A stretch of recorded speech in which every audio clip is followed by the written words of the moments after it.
जय हिंद दोस्तों, स्वागत है आपका विनर्स एकेडमी प्रयागराज में। मैं समीर शुक्ला एक बार आपके सामने एक नए टॉपिक के साथ, जिसका नाम सेंटेंस है।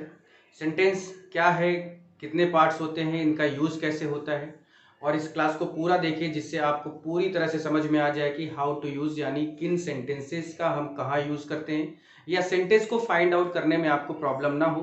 तो आज की क्लास इसी पे होगी। आते हैं अपने टॉपिक पे। सेंटेंस को हिंदी में हम लोग बोलते हैं वाक्य बोलते हैं। सेंटेंस को हिंदी में वाक्य कहा जाता है। और ऐसे बहुत सारे लोग हैं जो सेंटेंस के बारे में जब पूछते हैं तो कुछ लोग 4, 5, 7, 10, 12, 15 बता देते हैं। तो मैं आज आपको बताता हूं कि सेंटेंस एग्जैक्टली होते कितने हैं, कैसे इनका यूज करना है, इसके बारे में आज हम लोग जानकारी लेते हैं। देखिए, सेंटेंस जो होता है वो आपके नॉर्मली में बात करूं तो ये केवल होते हैं 3।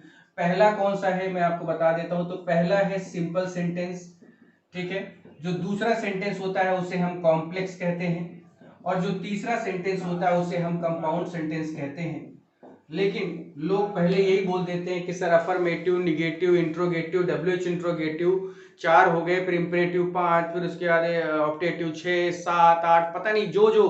क्योंकि एक चीज तो है कि हर एक सेंटेंस अपने आप में, हर एक वर्ड, हर एक जो सेंस लिखा है, सेंटेंस कोई भी लिखा है, कोई भी वर्ड 2-4 शब्दों का लिखा है तो वो सेंटेंस ही कहलाता है। लेकिन बात यहाँ पर ये है कि एग्जैक्टली हमें ये जानकारी होनी चाहिए कि सेंटेंस जो वर्ड है उसका जो एग्जैक्ट जो काइंड होते हैं, या हम कह दें ग्रामेटिकल वे में, ग्रामर के आधार पर या व्याकरण के आधार पर, जितने भी आधार हैं उनको आप ये कह सकते हैं कि सेंटेंस 3 तरह के होते हैं: सिंपल सेंटेंस, कॉम्प्लेक्स सेंटेंस और कंपाउंड सेंटेंस। अब हम बात कर रहे हैं, क्योंकि हमें बात एग्जैक्टली सेंटेंस की करनी है, तो मैं आपको बता देता हूं कि हमें जो पढ़ना है, यानी जो आपका अफर्मेटिव, निगेटिव, इंपरेटिव, ऑप्टेटिव, ये जो सेंटेंस होते हैं ये हमेशा सिंपल सेंटेंस के अंदर ही आपको मिलेंगे।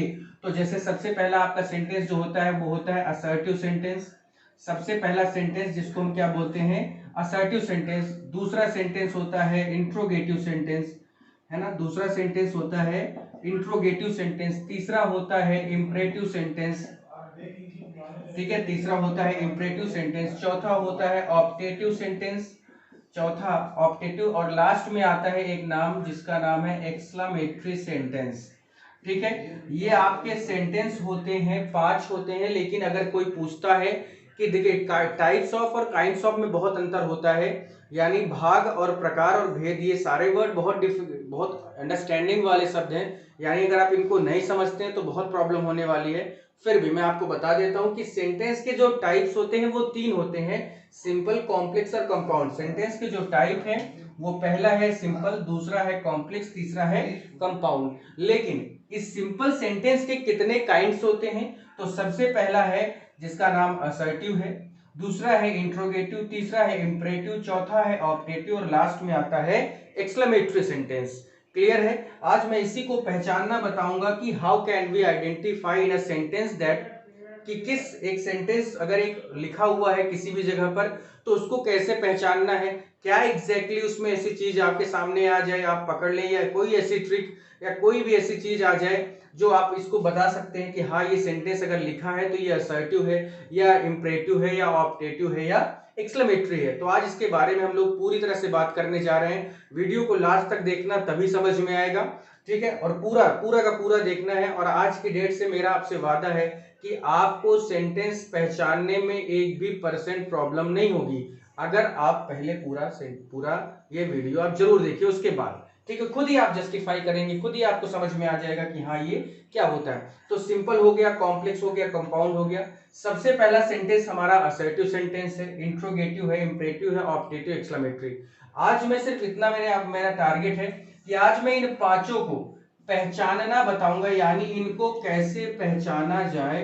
क्या इसमें ऐसा हो अलग जो मैं तुरंत देखते ही, एक लड़का देखते ही तुरंत उसको ये कह सके कि हाँ इसमें ये चीज है तो इस वजह से ये इंपरेटिव है, कोई ऐसी चीज है जिस वजह से ऑप्टेटिव है। क्योंकि आपको बताता हूं कि ये जितने भी लिखे हैं assertive, interrogative, imperative, optative, exclamatory, ये अपने आप में यूनिक है।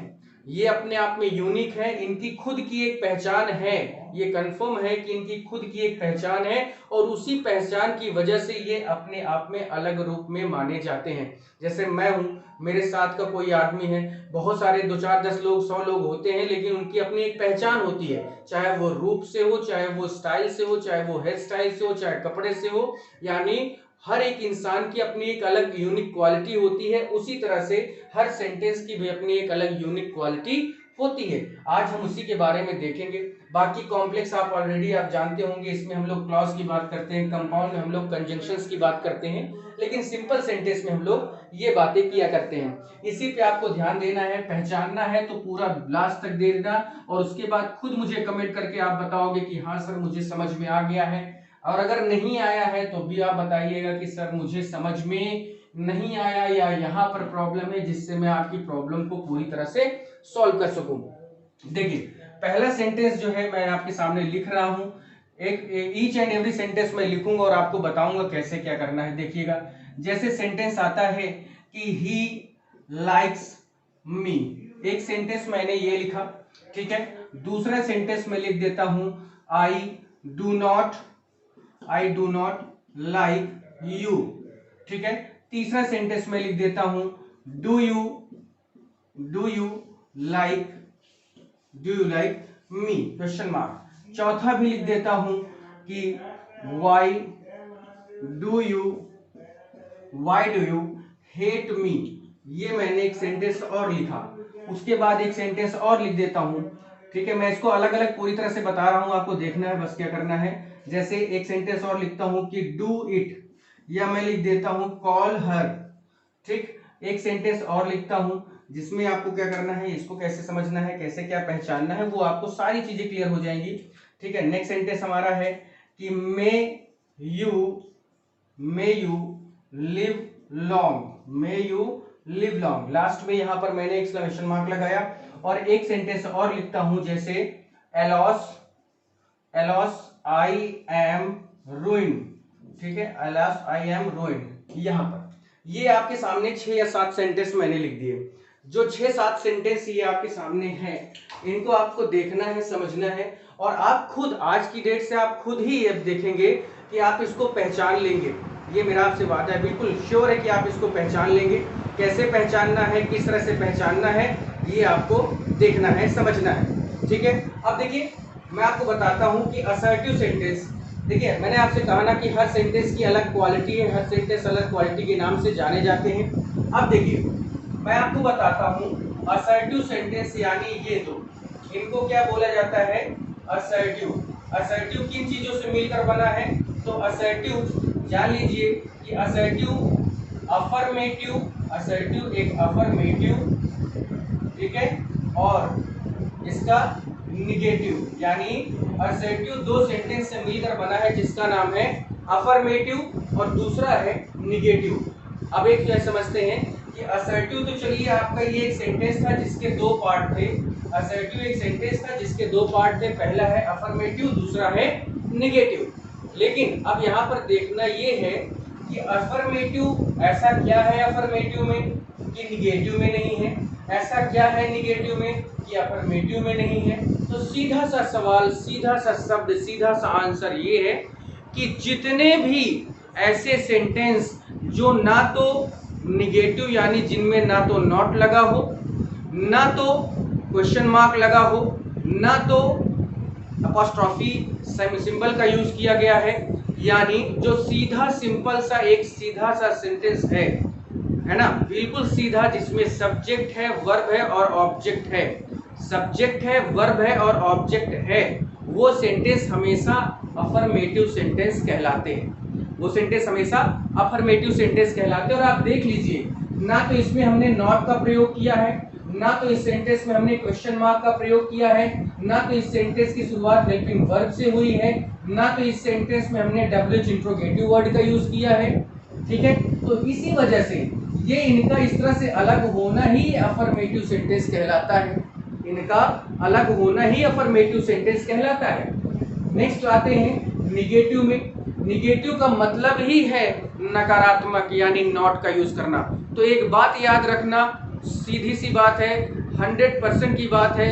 100 शब्द नहीं याद रखने, बस एक चीज याद रखनी है, वो क्या कि जब किसी एक सेंटेंस में नॉट शब्द का प्रयोग कर दिया जाए, नॉट शब्द होगा तो वो सिवाय निगेटिव के कोई और नहीं हो सकता है, वो सिवाय निगेटिव के और कोई सेंटेंस नहीं बन सकता है। तो जब भी आप नॉट का प्रयोग देखें, वो चाहे हेल्पिंग वर्ब कुछ भी हो, डू नॉट हमने लिखा है, हम डज नॉट कर दे, हैज नॉट कर दे, हैव नॉट कर दे, कैन नॉट कर दे, विल नॉट कर दे, यानी नॉट अगर लिखा हुआ है तो नॉट का सिर्फ सीधा सा मतलब ही यही होता है कि that particular sentence belongs to negative sentences only. Clear हो गया? दो सेंटेंस आपके क्लियर हो चुके हैं। पहला है कि एक ऐसा सेंटेंस जो ना तो निगेटिव हो ना इंट्रोगेटिव हो, जो ना तो निगेटिव हो ना इंट्रोगेटिव हो। यही इसकी सबसे बड़ी खासियत है कि ये एकदम साधारण सिंपल सा है, यानी सिर्फ सब्जेक्ट है, वर्ब है, ऑब्जेक्ट है, उसमें और कुछ नहीं है। वो सेंटेंस आपका अफर्मेटिव के अलावा कोई नहीं होने वाला। निगेटिव की बात मैंने आपसे कर दी कि जब भी नॉट का प्रयोग किया गया होगा सेंटेंस में, वो कोई भी सेंटेंस हो, कैसा भी हो, छोटा हो, बड़ा हो, लंबा हो, चौड़ा हो, वॉट एवर सेंटेंस हो, लेकिन अगर उसमें नॉट का प्रयोग किया गया है तो आई कैन अश्योर यू, मैं आपको पूरी तरह से आश्वस्त करता हूं कि वो निगेटिव के अलावा कोई और सेंटेंस नहीं होगा। तो निगेटिव का नॉट होना ही इसकी क्या है, सबसे बड़ी पहचान है। नेक्स्ट सेंटेंस में आते हैं। डू यू लाइक मी लिखा है, लास्ट में क्वेश्चन मार्क लगा हुआ है, तो इतना तो आपको पता ही होगा कि जब भी क्वेश्चन मार्क लगा होता है, इसका सीधा सा मतलब होता है कि ये सेंटेंस हमारा इंट्रोगेटिव में है। क्योंकि इंट्रोगेटिव भी दो तरह के होते हैं, इंट्रोगेटिव सेंटेंस भी दो तरह के होते हैं। एक होता है इंट्रोगेटिव, दूसरा होता है WH इंट्रोगेटिव। मैं अभी केवल इंट्रोगेटिव की बात कर रहा हूं, यानी मैं अभी केवल इन दोनों की बात कर रहा हूं, जो ये दोनों हैं। ठीक है, ये दोनों किसके अंदर में आते हैं, इंट्रोगेटिव के अंदर में आते हैं, यानी इनको हम इंट्रोगेटिव पढ़ते हैं। लेकिन क्योंकि हमें डिफाइन करना है, पहचान याद रखनी है, तो पहचान को याद रखने का एकमात्र तरीका ये है। और एक बात कि अगर आप इंट्रोगेटिव सोचते हैं कि केवल इंट्रोगेटिव को हम इंट्रोगेटिव बोल दें, यानी उसमें कोई पहचान हम डिफाइन नहीं करते, तो फिर वो आप क्रैश कर जाएंगे। कैसे? क्योंकि इस सेंटेंस में भी इंट्रोगेटिव मार्क है, इस सेंटेंस में भी इंट्रोगेटिव मार्क है, इस सेंटेंस में भी इंट्रोगेटिव मार्क है, यानी दोनों ही सेंटेंस में इंट्रोगेटिव मार्क दिया है। तो हमें थोड़ा सा क्या करना है, उसके बारे में क्वालिटी को डिसाइड करना है। तो याद रखिए कि जब भी किसी सेंटेंस की शुरुआत हेल्पिंग वर्ब से हो, जब भी किसी भी सेंटेंस की शुरुआत हेल्पिंग वर्ब से हो, यानी do, does, is, am, are, was, were, has, have, कोई भी हेल्पिंग वर्ब अगर उसकी शुरुआत ही सेंटेंस में यूज करके हुई है, यानी सेंटेंस की शुरुआत हेल्पिंग वर्ब का प्रयोग करके हुई है, तो वो सेंटेंस सिवाय इंट्रोगेटिव सेंटेंस के कुछ नहीं हो सकता। क्लियर हो गया? यानी कोई भी हेल्पिंग वर्ब अगर सेंटेंस की शुरुआत में दी गई है यूज की गई है, तो इसका सीधा सा मतलब होगा कि वो सेंटेंस इंट्रोगेटिव के अलावा और कोई चीज नहीं हो सकती। क्लियर हो गया होगा आपको कि कैसे इसको यूज करना है, कैसे इसको फाइंड आउट करना है, कैसे इसको समझना है। तो याद रखना है कि जब भी किसी सेंटेंस की शुरुआत हेल्पिंग वर्ब से हो जाए, तो वो सेंटेंस हमेशा इंट्रोगेटिव होते हैं। और वो तो एक प्लस पॉइंट हो जाता है कि लास्ट में क्वेश्चन मार्क लगा हुआ है, लेकिन फिर मैं कहूंगा कि क्वेश्चन मार्क नीचे वाले सेंटेंस में भी लगा हुआ है, तो कैसे इसको हम डिफाइन करेंगे? तो डिफाइन करने का सबसे अच्छा तरीका कि सर जब सेंटेंस की शुरुआत हेल्पिंग वर्ब से हो जाए, तो वो सेंटेंस इंट्रोगेटिव के अलावा और कोई सेंटेंस नहीं हो सकता। क्लियर है? अब मैं आगे बढ़ता हूं WH इंट्रोगेटिव की तरफ। तो ये इंट्रोगेटिव थे ही। अब मैं आपको थोड़ा सा WH इंट्रोगेटिव के बारे में बता देता हूं कि WH वर्ड या WH इंट्रोगेटिव वर्ड होते क्या हैं, कैसे इसको समझते हैं। तो याद रखना है आपको कि WH फैमिली भी इनको बोला जाता है, या WH इंट्रोगेटिव सेंटेंस भी कहा जाता है। यानी इस W और H का एग्जैक्ट मतलब क्या होता है मैं आपको बता देता हूं। देख लीजिए कि W से जितने भी क्वेश्चन वर्ड हमारे शुरू होते हैं, जैसे why, when, where, what, ठीक है, why when where what who, ठीक है, हुज, ठीक, तो why when where what who whose ये सारे वर्ड डब्ल्यू से शुरू हुए, यानी ये क्वेश्चन वर्ड है, और एच से होता है हाउ। तो कहने का मतलब है कि जब सेंटेंस की शुरुआत इन शब्दों से हो जाए, जब सेंटेंस की शुरुआत इन शब्दों से हो, यानी WH वर्ड से हो, why when where what who whom whose या हाउ, अगर इन शब्दों का प्रयोग सेंटेंस की शुरुआत में किया गया हो तो वो सेंटेंस WH फैमिली या WH इंट्रोगेटिव सेंटेंस कहलाते हैं। और आप देख सकते हैं कि यहाँ पर मैंने वाई का यूज किया है, तो वाई मीन्स होता है क्यों, और शुरुआत किससे हुई है, एक क्वेश्चन वर्ड, यानी कौन सा question word, WH belonging word है, WH फैमिली का वर्ड है। तो जब भी आपको यही फाउंड आउट करना है कि जब भी आपका सेंटेंस हेल्पिंग वर्ब से शुरू होगा वो इंट्रोगेटिव कहलाएगा, जबकि जब आपका सेंटेंस WH इंट्रोगेटिव वर्ड से शुरू होगा तो वो WH इंट्रोगेटिव वर्ड कहलाएगा, यानी WH इंट्रोगेटिव सेंटेंस कहलाएगा। अगर आप इसका स्क्रीनशॉट लेना चाहते हैं तो इसको ले लिए, जिससे आपको कभी भी प्रॉब्लम ना हो। बहुत सारे टीचर्स भी आज यूज करते हैं, किताबों में भी लिखा होता है कि WH इंट्रोगेटिव वर्ड या इंट्रोगेटिव का जो दूसरा पार्ट होता है उसे हम WH इंट्रोगेटिव कहते हैं। क्लियर हो गया। अब बात आती है यहाँ पर आगे, अब यहाँ पर बात हम क्लियर करते हैं, आगे थोड़ा सा पढ़ते हैं कि इसको और कैसे डिफाइन किया जाए। ठीक है, तो देखिए अब बात यहाँ पे आएगी नेक्स्ट सेंटेंस की। तो ये समझ गए, पहला सेंटेंस अफर्मेटिव था क्योंकि वो बहुत सिंपल है, यानी उसमें कोई भी हमने किसी भी तरह का अलग से शब्द यूज नहीं किया सिवाय सब्जेक्ट वर्ब और ऑब्जेक्ट के। निगेटिव में नॉट है, इस वजह से निगेटिव है। इंट्रोगेटिव क्यों है, क्योंकि यहाँ पर सेंटेंस की शुरुआत किससे हुई है, हेल्पिंग वर्ब से हुई है। तो मैं यहाँ पर लिखे दे रहा हूँ ये इंट्रोगेटिव है। ये सेंटेंस WH वर्ड से शुरू हुआ है, तो ये सेंटेंस कैसा होगा, WH इंट्रोगेटिव सेंटेंस जैसा होगा, यानी WH इंट्रोगेटिव वर्ड लिखा है इसमें। अब आते हैं, अगला नंबर है, ये सेंटेंस है डू इट लिखा है या कॉल हर लिखा हुआ है, और सेंटेंस में लास्ट में फुल स्टॉप लगा है। देखिए एक बात याद रखिए, जब डू इट लिखा है या कॉल हर लिखा है, या मैं और एक दो शब्द लिख सकता हूँ, जैसे मैं और लिख दूँ, ठीक है, और लिख देता हूँ, जैसे लिखा है गिव मी, ठीक है, ये फुल स्टॉप मैंने किया। अब आप एक चीज ये देखना है कि ये जो सेंटेंस है ये ऊपर के 4 सेंटेंस से अलग कैसे है, तो वो देखते हैं।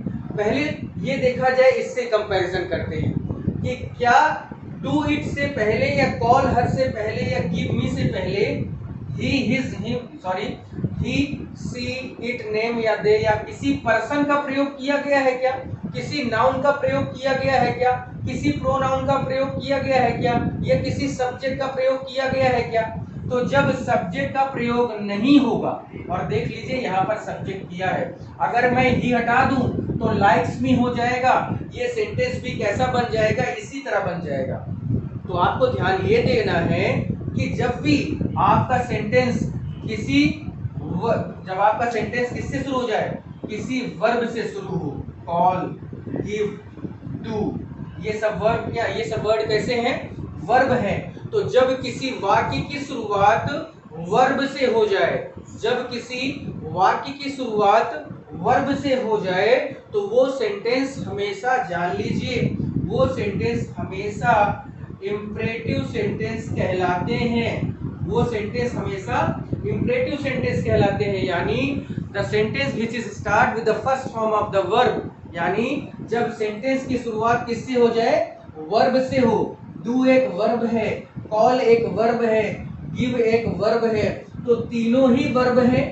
और इसके वर्ब के बाद आपको पता ही है कि ऑब्जेक्ट आता है, तो डू के बाद इट एक ऑब्जेक्ट है, कॉल के बाद हर एक ऑब्जेक्ट है, गिव के बाद मी एक ऑब्जेक्ट है।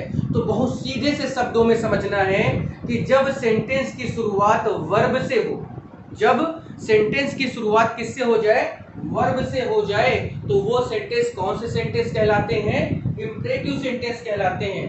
क्योंकि इसमें ना तो नॉट लगा है, इंट्रोगेटिव नहीं है, ना तो हेल्पिंग वर्ब का प्रयोग किया गया है, इंट्रोगेटिव नहीं है, ना तो WH वर्ड का प्रयोग किया है, WH इंट्रोगेटिव नहीं है, ना तो सब्जेक्ट का प्रयोग किया है, असर्टिव भी नहीं है, यानी ना ये असर्टिव है ना ये इंट्रोगेटिव है, ये है कौन सा, इंपरेटिव है।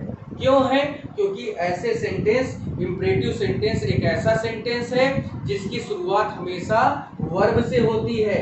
डू एक वर्ब है, कॉल एक वर्ब है, गिव एक वर्ब है, टेक एक वर्ब है, गो एक वर्ब है, कम एक वर्ब है। तो जब कम, गो, टेक, गिव इन सभी शब्दों से, यानी एक वर्ब से, वर्ब की फर्स्ट फॉर्म से सेंटेंस की जब शुरुआत होती है ना, तो वो सेंटेंस कैसा होता है, वो सेंटेंस हमेशा इंपरेटिव सेंटेंस कहलाता है, और इसीलिए इसको हिंदी में आदेशात्मक वाक्य भी हम कहते हैं। क्लियर हो गया? तो एक बार फिर से इसको समराइज करते हैं कि जब भी एक सेंटेंस जिसमें सब्जेक्ट और वर्ब और ऑब्जेक्ट के अलावा कुछ ना दिया हो, वो अफर्मेटिव होगा। जब किसी सेंटेंस में नॉट लगा हो, कैसा भी सेंटेंस हो, वो हमेशा निगेटिव होगा। थर्ड में आते हैं, यानी जब किसी वाक्य की शुरुआत हेल्पिंग वर्ब से हो, यानी the sentence start with helping verb और लास्ट में क्या दिया हो, क्वेश्चन मार्क। तो हेल्पिंग वर्ब शुरू में हो, लास्ट में क्वेश्चन मार्क दिया हो, तो वो इंट्रोगेटिव होता है।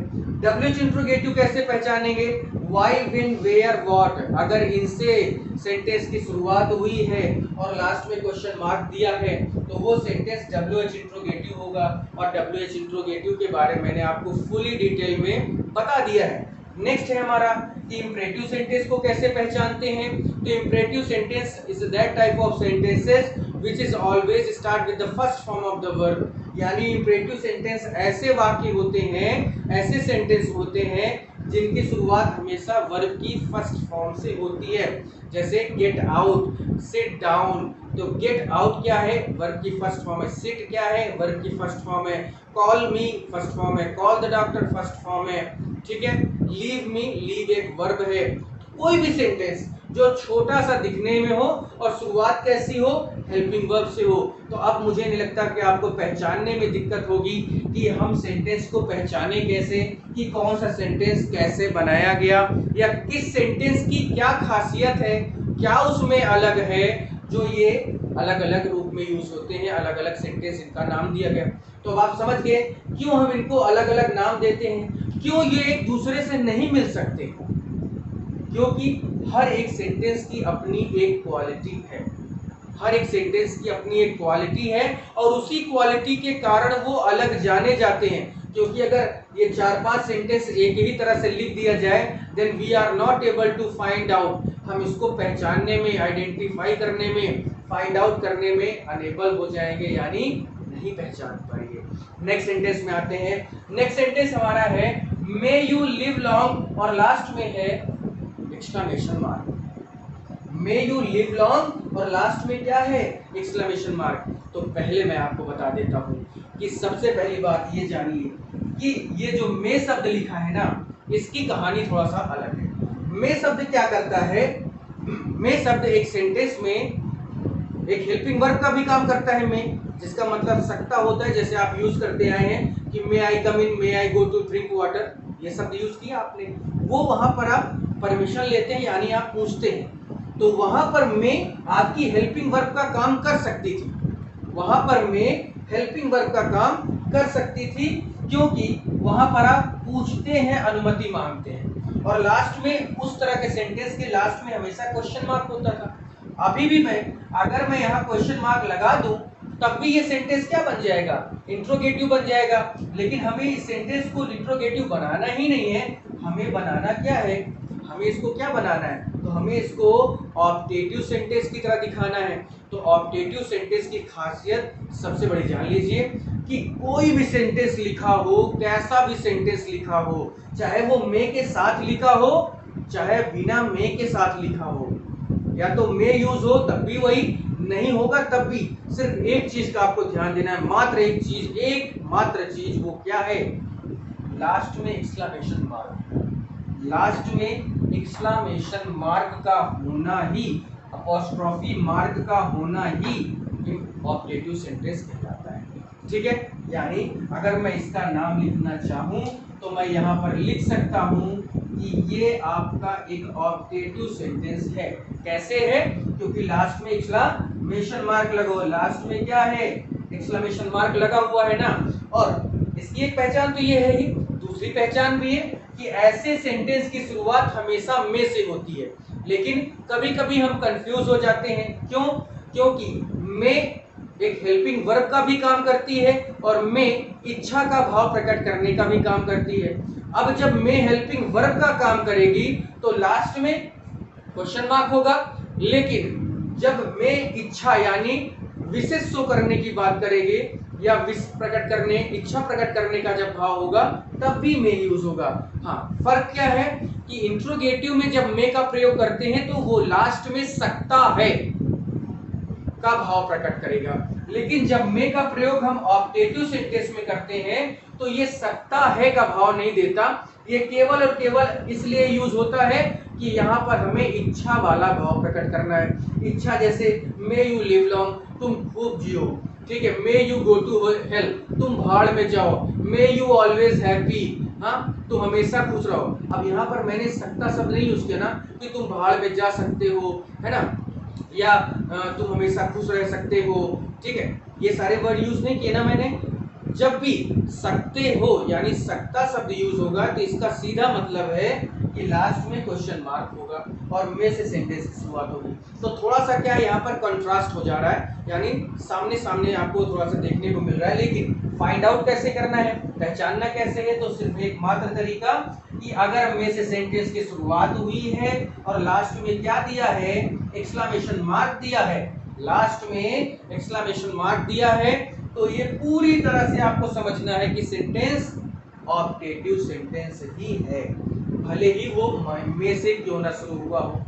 क्लियर है? और ऑप्टेटिव सेंटेंस की जो हिंदी होती है उसे बोलते हैं हम, ऑप्टेटिव सेंटेंस की जो हिंदी होती है वो क्या होती है, इच्छात्मक वाक्य। यानी कोई भी शब्द हम लिखेंगे लास्ट में एक्सक्लेमेशन मार्क रहेगा तो आप उसको इच्छात्मक वाक्य यानी इच्छा प्रकट करने वाला वाक्य मानेंगे। जैसे आप लोग देखिए शादी ब्याह में जाते हैं, हम लोग गिफ्ट देते हैं तो उसमें लिखते ना may you have a happy life, may you have a happy life, और लास्ट में एक्सक्लेमेशन मार्क लगाते हैं, ना कि क्वेश्चन मार्क लगाते हैं। आप उस शादी के जो जोड़े हैं यानी जो लड़का लड़की है उससे आप ये क्वेश्चन करने नहीं गए कि क्या तुम हमेशा जिंदगी भर खुश रह सकते हो, नहीं, तुम खुश रहो अपनी जिंदगी में, कहने का भाव ये नहीं कह रहे हैं कि तुम खुश रह सकते हो। क्योंकि अगर आप may you have a happy life और लास्ट में क्वेश्चन मार्क लगाएंगे तो इसका मतलब हो जाएगा कि आप उससे क्वेश्चन कर रहे हैं कि क्या तुम अंतिम जीवन तक खुश रह सकते हो। आप ये नहीं पूछ रहे, आप कह रहे हैं, आपके कहने का भाव है कि तुम हमेशा खुश रहो, यानी लास्ट में आपको एक्सक्लेमेशन मार्क लगाना है, वो आपका ऑप्टेटिव सेंटेंस होगा। लास्ट है एलॉस आई एम रूइंड। ये कौन सा है, तो मैं आपको ये बता देता हूं कि ये आपका एक्सक्लेमेटरी सेंटेंस है। अब एक्सक्लेमेटरी सेंटेंस को हिंदी में हम विस्मय बोधक बोलते हैं। विस्मय बोधक हिंदी में क्या बोलते हैं, विस्मय बोधक। क्लियर है? अब देखिए जहां पर इसको पहचानने की बात आएगी तो सीधा सा एक मात्र जो साइन, जो अपॉस्ट्रोफी, जो एक्सक्लेमेशन मार्क ऑप्टेटिव के लास्ट में लगता है वही एक्सक्लेमेशन मार्क, वही साइन सेंटेंस की शुरुआत में लगता है। बहुत सीधा सा सिंपल सी बात है कि एक्सक्लेमेशन मार्क की बात है कि ये एक्सक्लेमेशन मार्क अगर सेंटेंस के लास्ट में लगा, अगर सेंटेंस के लास्ट में लगा तो वो सेंटेंस ऑप्टेटिव होगा। लेकिन यही एक्सक्लेमेशन मार्क अगर सेंटेंस के शुरुआत में लगा तो वो सेंटेंस कैसा होगा, एक्सक्लेमेटरी होगा। अब आप समझ गए होंगे क्या कहना चाह रहा हूं कि जब भी एक्सक्लेमेशन मार्क की कहानी यहाँ दो सेंटेंस में फिट हो रही है, पूरी तरह से थ्योरेटिकल है, यूज भी मैं करके दिखा रहा हूं, पूरी तरह से समझ में आ रहा होगा कि जब भी लास्ट में एक्सक्लेमेशन मार्क होगा तो वो सेंटेंस भले ही किसी भी वर्ड से शुरू हो जाए होगा ऑप्टेटिव, और जब यही एक्सक्लेमेटरी सेंटेंस, ये एक्सक्लेमेशन मार्क बीच में हो या शुरू में हो, बीच में हो तो वो सेंटेंस आपका एक्सक्लेमेटरी हो जाएगा। समझ में आया? लास्ट में है तो ऑप्टेटिव, बीच में है तो एक्सक्लेमेटरी। सिर्फ इतनी ही बात थी और इसमें कुछ और नहीं करना था। अब आप समझ गए होंगे फिर से एक बार देखते हैं। अब आप समझ गए कि कैसे इसकी क्वालिटी को फाइंड आउट करते हैं। और आप खुद देखिए कि क्या एक भी सेंटेंस एक दूसरे से मिलता है क्या? कोई भी सेंटेंस एक दूसरे से मिल रहा है क्या? और यही कारण है कि इनकी अपनी अलग अलग क्वालिटी है, यूनिक क्वालिटी है। उन्हीं यूनिक क्वालिटी के कारण ये अलग अलग होते हैं। तो मेरा आज का जो थंबनेल था, जो मेरा टॉपिक विषय था कि सेंटेंस कैसे पहचाने, वो मैंने आज आपको दिखा दिया है। और उसको पूरा देखोगे तभी पता चलेगा। एक बार फिर से मैं बोल रहा हूँ कि जब अफर्मेटिव सेंटेंस की बात हम करेंगे तो सीधी सी बात एक बात दिमाग में आनी चाहिए, वो क्या कि ये एकदम साधारण होता है।